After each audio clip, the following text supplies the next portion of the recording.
Hi, dear students, how are you? I hope all of you are very well. However, I am also fine. I am Bilal Hussain, the English teacher of Ahmed Bawani Academy School and College. Today I have come here before you to give you a gift by giving a class. Dear students, আমাদের অধ্যক্ষ মহোদয়ের সুনির্দেশনায় আমরা অনলাইনে class নিতে চাচ্ছি তোমাদের স্বার্থে যাতে তোমরা এই ক্লাসগুলো দেখার মাধ্যমে অনুসরণ করার মাধ্যমে তোমরা তোমাদের সমস্যা সমাধান করতে পারো। যাই হোক, আজকে আমি তোমাদের সাথে ইংলিশ সেকেন্ড পেপারে একটা টপিকস ভয়েস চেঞ্জের বিষয়ে আলোচনা করব। ভয়েস চেঞ্জ এটা খুবই একটা গুরুত্বপূর্ণ বিষয়। এই টপিকসটা বিশেষ করে জেএসসি, এসএসসি, এইচএসসি লেভেলে আসে। শুধু তাই নয়, এইচএসসি লেভেল শেষ করার পরও যখন তুমি বিভিন্ন ইউনিভার্সিটিতে অথবা বুয়েট মেডিকেলের জন্য ট্রাই করবে, অথবা তোমার পড়ালেখা শেষে যখন তুমি জবের জন্য ট্রাই করবে, তখনও এই টপিকসটা তোমার জন্য খুবই প্রয়োজন হবে। যাই হোক, এই টপিকসটা আমি এমনভাবে আলোচনা করব যাতে জেএসসি, এসএসসি, এইচএসসি লেভেলের ছাত্রছাত্রীরা তারা তাদের সমস্যা সমাধান করতে পারে। ডিয়ার স্টুডেন্টস, বর্তমান পরিস্থিতিতে আমাদের দেশে গ্রামারটা ডেফিনেশন অ্যান্ড স্ট্রাকচার উপরে ভিত্তি করে স্টুডেন্ট শেখে। তবে এটাও শেখা যায়। আমরা আজকে একটু ভিন্ন আঙ্গিকে শিখব যে কিভাবে মেথড অথবা টেকনিক ফলো করে আমরা গ্রামার খুব সহজে সলভ করতে পারি ডেফিনেশন অ্যান্ড স্ট্রাকচার ছাড়া। সো আমরা আজকে কিছু টেকনিক মেথড দেখব কিভাবে ভয়েস চেঞ্জ খুব সহজে সলভ করা যেতে পারে। ডিয়ার স্টুডেন্টস, আমরা এখন ভয়েস চেঞ্জ করতে আমাদের কি কি প্রয়োজন আমরা একটু দেখি। ভয়েস চেঞ্জটা স্বাভাবিক অবস্থায় অ্যাক্টিভ থেকে প্যাসিভ করতে হয়। আমরা জাস্ট একটু দেখব প্রথম থেকে লাস্ট পর্যন্ত। তোমরা এতটুকু নিশ্চিত থাকতে পারো যে যদি অ্যাট ফার্স্ট টু লাস্ট এই ক্লাসটা মনোযোগ সহকারে তোমরা দেখো, তাহলে তোমার ভয়েস চেঞ্জের আর কোনো সমস্যা থাকবে না। ভয়েস চেঞ্জটা স্বাভাবিক অবস্থায় অ্যাক্টিভ থেকে প্যাসিভ করে, কিন্তু কিছু কিছু সেন্টেন্সের আছে যার প্যাসিভ হয় না, আর কিছু কিছু সেন্টেন্সের আছে যার প্যাসিভ হয়। এখন আমাদের বুঝতে হবে কোন কোন সেন্টেন্সের প্যাসিভ হয় না। ফার্স্ট, একটা সেন্টেন্সের যদি প্যাসিভ করতে হয় প্রথমত এর তিনটা অংশ থাকতে হয়, যেমন সাবজেক্ট, ভার্ব, অবজেক্ট। যদি এই তিনটা অংশ একটা সেন্টেন্সের না থাকে তাহলে সেটা কখনই প্যাসিভ হবে না। যেমন এখানে একটা উদাহরণ দেওয়া আছে, আই উইল ডু, কিন্তু এই সেন্টেন্সটা পরিপূর্ণ নয়, সাবজেক্ট, ভার্ব, অবজেক্ট নেই, সেজন্য এই সেন্টেন্সটার প্যাসিভ হবে না। নাম্বার 2, যেই সেন্টেন্সটার মধ্যে ইনট্রান্সিটিভ ভার্ব আছে সেই সেন্টেন্সটার প্যাসিভ হবে না। তাহলে আমাদের প্যাসিভ করতে হলে ট্রান্সিটিভ এবং ইনট্রান্সিটিভ ভার্বকে চিনতে হবে। ট্রান্সিটিভ এবং ইনট্রান্সিটিভ ভার্বের আলোচনা বইতে বিশালভাবে দেওয়া আছে। তবে আমরা এখানে একটা টেকনিক অবলম্বন করব যাতে খুব সহজে ট্রান্সিটিভ এবং ইনট্রান্সিটিভ ভার্বকে চেনা যায়। যেমন ট্রান্সিটিভ এবং ইনট্রান্সিটিভ ভার্বকে যদি চিনতে হয়, তুমি যদি হোয়াট অথবা কি দ্বারা প্রশ্ন করো ওই ভার্বকে, তাহলে দেখা যাচ্ছে তুমি বুঝতে পারবে। কেমন, এখানে যদি আমরা এখানে একটা শব্দ লেখা আছে যেমন যাওয়া, গো ওয়েন্ট গান, যাওয়া ইংলিশ হচ্ছে গো। আমরা যদি এখানে হোয়াট অথবা কি দ্বারা প্রশ্ন করি, যেমন কি যাওয়া, সেটা অ্যাডজাস্ট হয় না। যদি অ্যাডজাস্ট না হয় এই ভার্বটার প্যাসিভ হবে না। দ্যাট মিন্স এটাকে বলে ইনট্রান্সিটিভ ভার্ব। আর আমরা যদি প্রশ্ন করি যেমন কি করা হয়, যেমন এই শব্দটার সাথে যদি কি দ্বারা প্রশ্ন করা হয় তাহলে এটা অ্যাডজাস্ট হয়, তাহলে এই ধরনের ভার্বের প্যাসিভ হবে। আরেকটা উদাহরণ দেই, আশা, কি আশা, আসলে কি আশা বললে বোঝা যায় না, অ্যাডজাস্ট হয় না, সুতরাং এটারও প্যাসিভ হবে না এই ধরনের ভার্বের। আরেকটা ভার্ব দিয়ে আমরা উদাহরণ দিই, যেমন এখানে লেখা আছে লেখা, রাইট, রুট, রিটেন। লেখা, যদি আমরা কি দ্বারা প্রশ্ন করি কি লেখা হয়, তাহলে অ্যাডজাস্ট হয়, অ্যাডজাস্ট হলে এটার প্যাসিভ হবে। তাহলে আমরা বুঝতে পারলাম এই আলোচনা থেকে দুই ধরনের সেন্টেন্সের প্যাসিভ হবে না, যেই সেন্টেন্সের সাবজেক্ট, ভার্ব, অবজেক্ট তিনটা অংশ থাকবে না, নাম্বার 1। নাম্বার 2, ইনট্রান্সিটিভ ভার্বের প্যাসিভ হবে না, তাহলে শুধুমাত্র ট্রান্সিটিভ ভার্বের প্যাসিভ হবে। তাহলে ইনট্রান্সিটিভ আর ট্রান্সিটিভ ভার্বের চেনার উপায় আমি খুব সহজেই একটা টেকনিক দেখিয়ে দিয়েছি। ডিয়ার স্টুডেন্টস, আজকে আমরা ভয়েস চেঞ্জ করতে যেই অংশগুলো আলোচনা করব সেটা হচ্ছে যে টেন্সের সেন্টেন্সগুলোর প্যাসিভ অ্যাক্টিভ থেকে প্যাসিভ, মডাল ভার্বের ইন্টারগেটিভ সেন্টেন্সের, ইম্পারেটিভ সেন্টেন্সের এই 4টা অংশ আমরা দেখব অ্যাক্টিভ থেকে কিভাবে প্যাসিভ করে। So let's start. আমি একটা সেন্টেন্স লিখলাম এখানে, আই ডু দ্য ওয়ার্ক।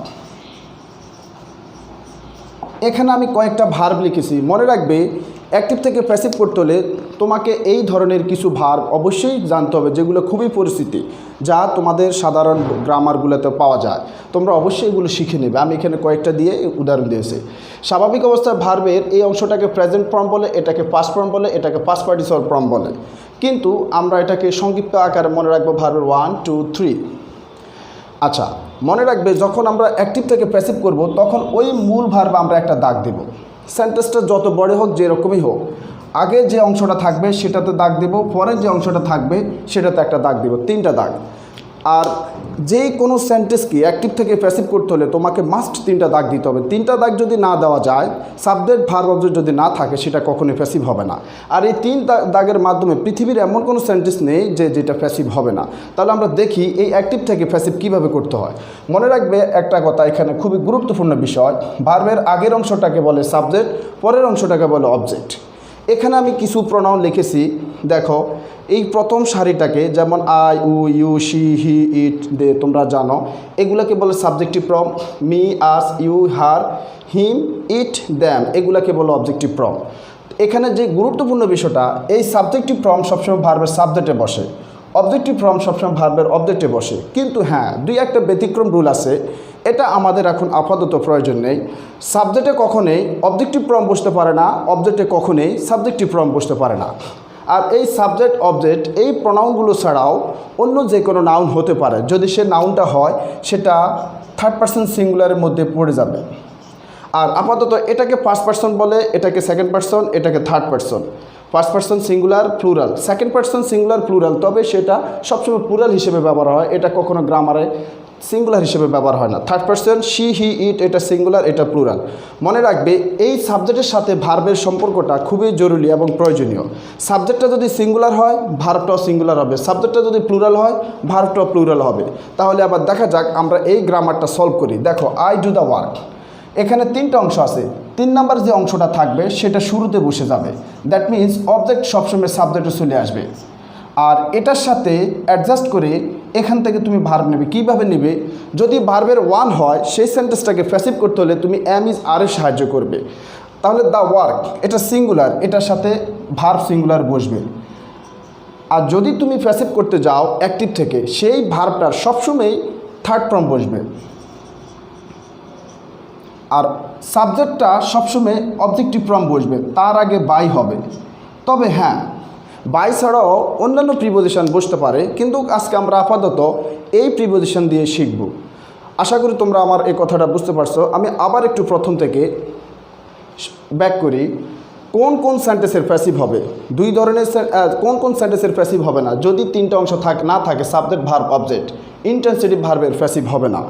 আর আমরা প্যাসিভ করতে হলে অবশ্যই সেন্টেন্সের 3টা অংশ থাকতে হবে, সাবজেক্ট, ভার্ব, অবজেক্ট। অবজেক্টটাকে সাবজেক্টে নিয়ে আসবো, সাবজেক্টের সাথে অ্যাডজাস্ট করে অ্যামিজার বসাবো যদি ভার্বের 1 থাকে। আর প্যাসিভ মানিয়ে ভার্বের থার্ড ফর্ম, মূল ভার্বের থার্ড ফর্ম, সাবজেক্টটাকে অবজেক্টিভ ফর্ম বসাবো, সেটা বাই দিয়ে। আশা করি তোমরা এটা বুঝতে পারছো। আরেকটা সেন্টেন্স লিখি এখানে, উদাহরণ দেখো তোমরা, আই ডিড দ্য ওয়ার্ক। এখানে আমি আরেকটা সেন্টেন্স লিখেছি, তবে প্রথম সেন্টেন্সটাতে আমি ভার্বের 1 ইউজ করছি, দ্বিতীয় সেন্টেন্সটাতে ভার্বের 2 ইউজ করছি। যেই সেন্টেন্সটাতে ভার্বের 2 থাকবে, ওই সেন্টেন্সটাকে যদি প্যাসিভ করতে হয়, তাহলে ওয়াজ ওয়ারের সাহায্য করবে। আর সব আগের মতোই ঠিক থাকবে। কেমন? যেমন 3টা দাগ থাকবে। আমরা অবজেক্টকে শুরুতে নিয়ে আসছি, এটা যেহেতু সিঙ্গুলার থার্ড পারসন, তার সাথে সিঙ্গুলার ভার্ব বসবে। প্যাসিভ মানিয়ে ভার্বের থার্ড ফর্ম, সাবজেক্টকে সবসময় অবজেক্টিভ ফর্ম বসাতে হবে, তার আগে বাই বসবে, ব্যাস প্যাসিভ হয়ে গেছে। তাহলে যদি ভার্বের 1 হয়, অ্যামিজারের সাহায্যে আমরা প্যাসিভ করব, ভার্বের 2 হলে ওয়াজ ওয়ারের সাহায্যে প্যাসিভ করব। যদি ওই সেন্টেন্সে শেল অথবা উইল থাকে, আমরা আগের মতোই প্যাসিভ করব, শুধুমাত্র বি শব্দটা যোগ হবে। কেমন? আমি একটা উদাহরণ দেই, যেমন I will do the work.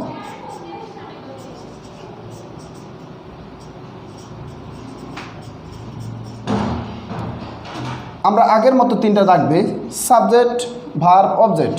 অবজেক্টটাকে আমরা শুরুতে নিয়ে আসলাম সাবজেক্টের জায়গায় প্যাসিভ করতে গেলে, আর শেল আর উইল থাকলে তার সাথে বি যোগ হবে, সব আগের মতোই হবে। The work will be done by me. আচ্ছা, আমরা একটু আবার প্রথম থেকে বলি।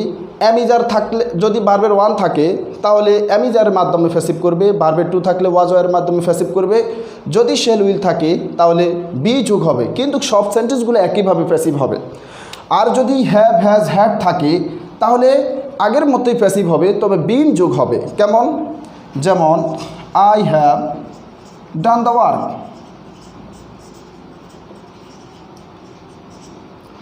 আমরা আগের মতে ভার্বে একটা দাগ দিব, আগে একটা দাগ পরে একটা দাগ, সাবজেক্ট ভার্ব অবজেক্ট। অবজেক্টকে আমরা সাবজেক্টের জায়গায় নিয়ে আসবো, যেমন দ্য ওয়ার্ক, যেহেতু থার্ড পারসন সিঙ্গুলার তার সাথে হ্যাজ বসবে।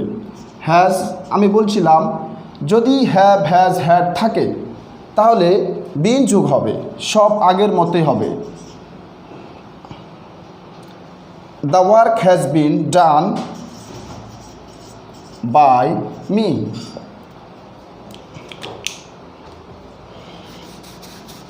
Dear students, I think you can understand my speech that is I want to tell you. Listen, যদি ভার্বের 1 থাকে সেন্টেন্সে সেটাকে প্যাসিভ করতে হলে অ্যামিজারের সাহায্য করব, যদি ভার্বের 2 থাকে ওয়াজ ওয়ারের সাহায্য করব, যদি শেল উইল থাকে বি সংযুক্ত করব, যদি হ্যাভ হ্যাজ হ্যাড থাকে তাহলে বিন সংযুক্ত করব, কিন্তু সব সেন্টেন্স একইভাবে প্যাসিভ হবে। অবজেক্টকে সাবজেক্টের জায়গায় নিয়ে আসবে, সাবজেক্টকে অবজেক্টের জায়গায় নিয়ে আসবে, তার সাথে অ্যাডজাস্ট করে ভার্ব বসাবে। ডিয়ার স্টুডেন্টস, এখন আমার প্রশ্ন হলো, যদি এই ভার্বগুলোই সেন্টেন্সে থাকে তখন কিভাবে প্যাসিভ হবে?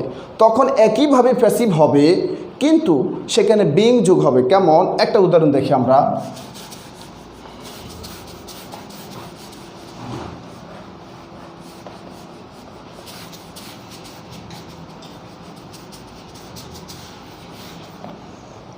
যেমন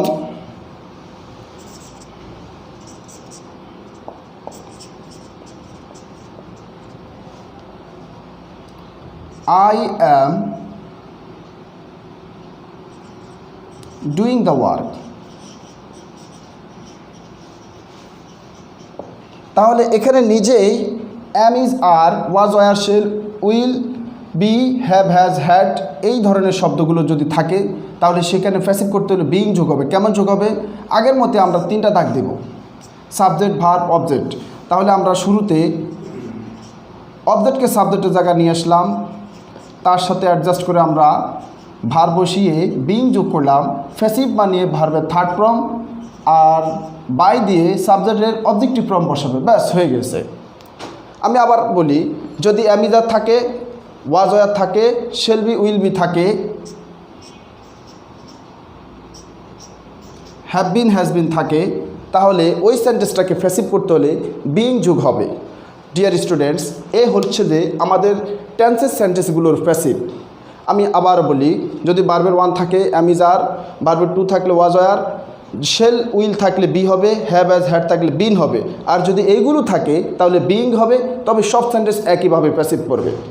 ডিয়ার স্টুডেন্টস, আমরা টেন্সের প্যাসিভগুলো শিখে ফেললাম, এখন আমরা শিখব মডাল ভার্বের প্যাসিভ। তাহলে মডাল ভার্বগুলো কি কি? দেখো এখানে লেখা আছে can, could, may, might, would, used to, should, ought to, must, going to, এগুলোকে মডাল ভার্ব বলে। মডাল ভার্বের প্যাসিভ করতে হলো ঠিক একইভাবে, সব ধরনের সেন্টেন্সের প্যাসিভ একইভাবে হবে, শুধুমাত্র পরিবর্তন আসবে, বি যোগ হবে। কেমন? আমি একটা উদাহরণ দেই। ধরো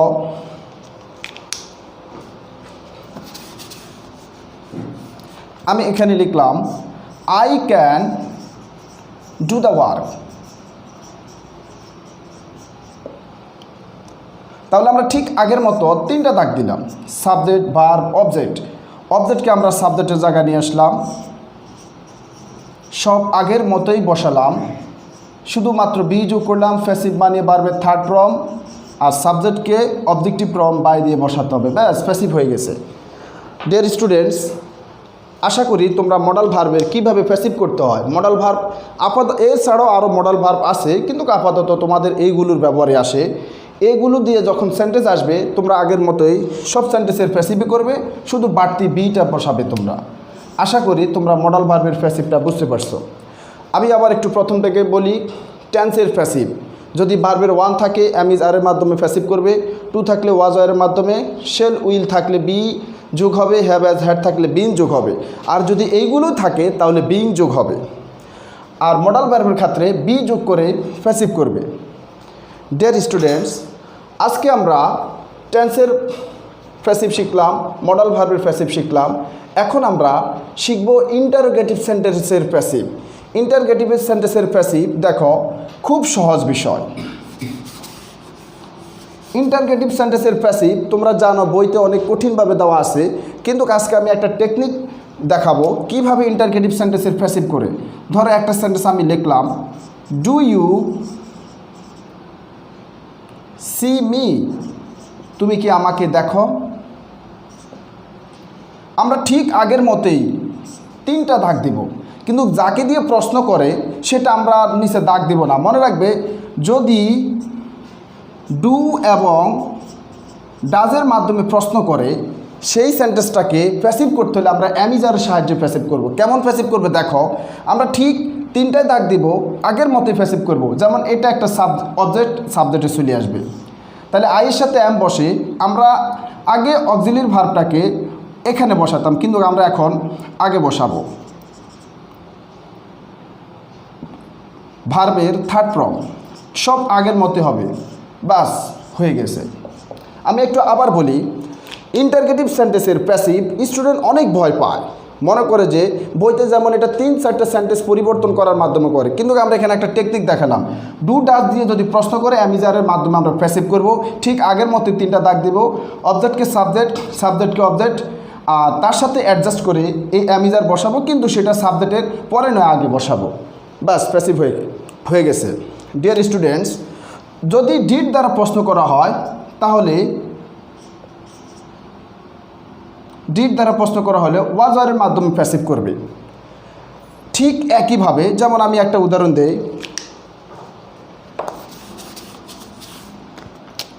ডিড ইউ সি মি, তুমি কি আমাকে দেখেছ।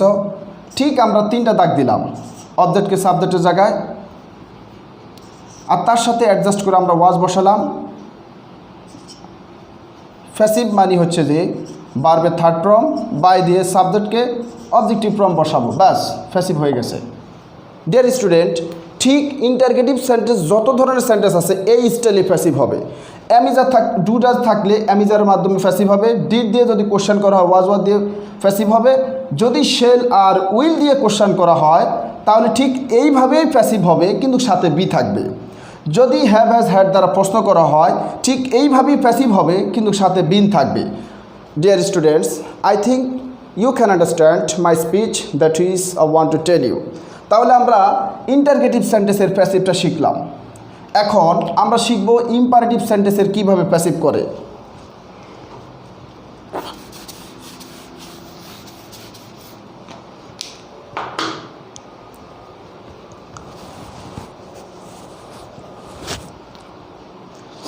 ডিয়ার স্টুডেন্টস, তোমরা হয়তোবা ভয় পাচ্ছ, you are getting afraid that how to select the imperative sentence. This is very simple matter for selecting the imperative sentence. Just follow me how to select the imperative sentence. You don't need to know the definition of imperative sentence. There I have written some verbs. এখানে আমি কিছু verb লিখেছি, দেখো। মনে রাখবে যে verb দিয়ে সেন্টেন্সটা শুরু হয় সেটাই ইম্পারেটিভ সেন্টেন্স। সুতরাং you don't need to the definition and structure of the imperative sentence. I think you will be able to select the imperative sentence. Here you can follow me. তোমরা এখানে একটু খেয়াল করো, আমি লিখেছি do the work. Do the work, তাহলে verb দিয়ে sentence শুরু হলে ইম্পারেটিভ সেন্টেন্স। আর সেই ইম্পারেটিভ সেন্টেন্সের কীভাবে প্যাসিভ করতে হয় দেখো। ইম্পারেটিভ সেন্টেন্সের সবসময় 2টা দাগ হবে, ভার্ব আর অবজেক্ট। আমি এর আগে বলেছিলাম যে সাবজেক্ট ভার্ব অবজেক্ট ছাড়া কখনোই প্যাসিভ হয় না, তবে ইম্পারেটিভ সেন্টেন্সের 2টা অংশ হয়, শুধু ভার্ব এবং অবজেক্ট। তাহলে দেখো কীভাবে প্যাসিভ করতে হয়। ইম্পারেটিভ সেন্টেন্সের প্যাসিভ করতে হলে লেট দিতে হবে। সেকেন্ড অংশ, তার মানে অবজেক্টটাকে শুরুতে নিয়ে আসতে হবে। ইম্পারেটিভ সেন্টেন্সের তোমার বোঝার দরকার না, তুমি মনে রাখবে যে ইম্পারেটিভ সেন্টেন্স করতে হলে বি দিতে হবে। আর প্যাসিভ মানিয়ে ভার্বের থার্ড ফর্ম, যেটা আমি শুরুতে তোমাকে বলে দিয়েছি, ব্যাস that's enough. I think you can understand how to solve the imperative sentence voice from active to passive. Dear students, I think I have discussed about the voice tense, that means how to solve from active to passive. I did not show the definition and structure, just I have shown some technique. By following this technique you will be able to solve your question with very easily. Though if you have some problem, you can inform me all about this video or by doing subscription. Even there will be held my personal number, you can send me your problem. Even there are many rules of voice change without this matter, but I think that will be enough for you. So I think you will be with me to get another class. I pray for you so that you may be fine. You also pray for me so that I may be fine. Thank you.